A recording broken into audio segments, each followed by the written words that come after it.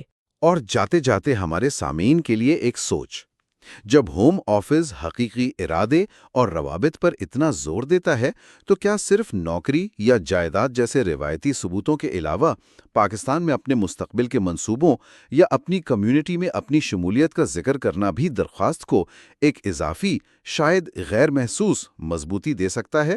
اس پر ضرور سوچیے گا۔ یہ تمام مفید معلومات اور رہنمائی ہمیں جناب کاملان CEO UK ویزا پرو کے تعاون سے ملی ہیں۔